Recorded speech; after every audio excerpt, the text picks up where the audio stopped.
타는 목마름으로 김지하.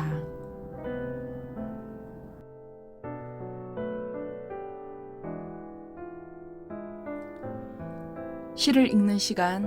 오늘은 지난 5월 8일 세상을 타개한 김지하 시인의 시를 준비했습니다.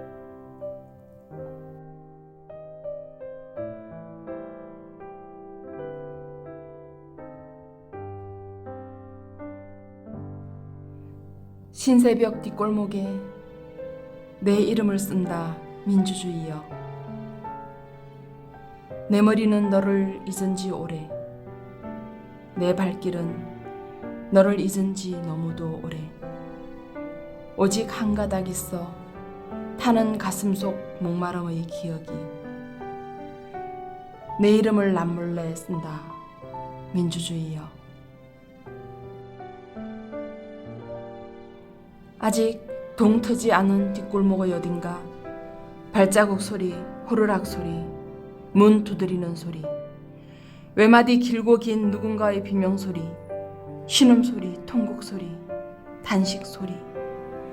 그 속에 내 가슴팍 속에 깊이 깊이 새겨지는 내 이름 위에, 내 이름의 외로운 눈부심 위에 살아오는 삶의 아픔, 살아오는 저 푸르른 자유의 추억, 되살아오는 끌려가던 벗들의 피 묻은 얼굴, 떨리는 손, 떨리는 가슴, 치떨리는 노여움으로 나무 판자에 백묵으로 서툰 솜씨로 쓴다.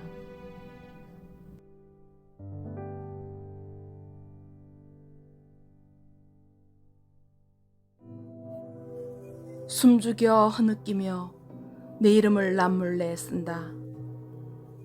타는 목마름으로, 타는 목마름으로 민주주의여 만세.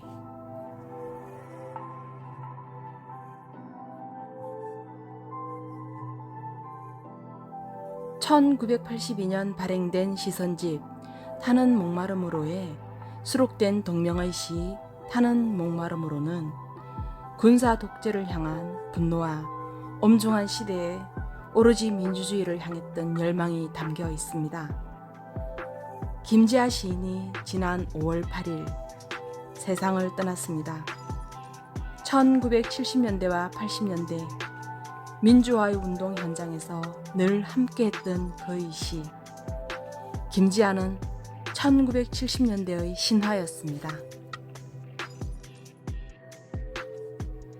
시인 김지하는 가수 김민기와 함께 김지하의 연극 금관의 예술을 바탕으로 하여 1973년 말에 주여 이제는 여기에 라는 곡을 만드는데요. 이 노래는 타는 목마름으로와 함께 민중을 하나로 뭉칠 수 있는 위대한 동력이 되었습니다. 시인은 군사 정권을 비판한 시 오적의 발표로 피라 사건을 겪기도 했고 대표적인 저항 시인으로 생명의 위협을 받기도 했습니다. 소설가 박경려의 딸인 김영주와의 결혼 스토리도 유명한데요. 시위 중 경찰에 쫓겨서 박경려의 집으로 피신했다가 김영주를 만났다는 얘기가 있습니다. 어쨌든 한 시대를 풍미했던 위대한 시인이었죠. 1980년대 초에는 김지하 시인의 시집 밥을 소지하기만 하여도 파출소로 끌려가던 그런 시절도 있었습니다. 부산에는 수녀님들이 운영하는 분도 출판사라는 곳이 있는데요. 그곳에서 김지하 시인의 밥을 출판하여서 학생들에게 나누어 주었고, 우리는 굉장히 소중한 보물인 듯 그 책을 속옷소에 넣어 다니면서 경찰의 눈을 피했던 기억이 납니다. 1991년에는 명지대 강경대 학생이 시위 중에 기동대에게 집단 구타를 당해서 사망을 하게 됩니다. 이후 대학생들의 연쇄 분신 파동이 온 사회에 충격을 주자 조선일보에 죽음의 구판을 걷어치워라 라는 칼럼을 기고하면서 큰 파문을 일으키며 진보 진영과 거리를 두게 됩니다. 김지하 시인은 투옥 중에 생명 사상에 심취되어 있었고 아마 학생들이 연쇄적으로 분신을 하는 것을 두고 볼 수만 없었던 모양이지요. 이후 그는 후배들과의 갈등, 고문 후유증 등으로 인하여 정신병원에 입퇴원을 반복하게 되고 세간에서는 그를 변절자라고 부르게 됩니다.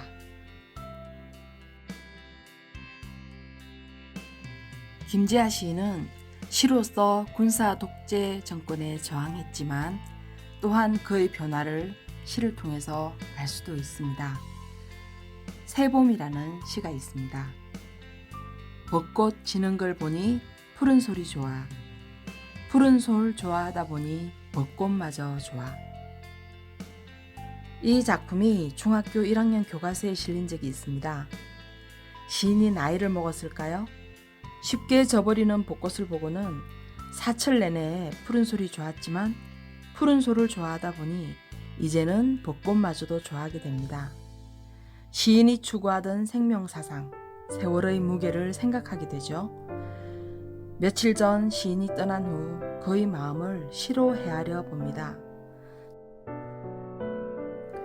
사람들은 김지아가 변했다고 그를 원망했지만 한때 그와 같은 시대를 관통했던 저희 마음속에는 아직도 김지아는 신화로 남아 있습니다. 오적, 밥, 금간의 예수, 타는 목마름으로 그리고 새봄까지 말이죠. 다음 시간에 뵙겠습니다.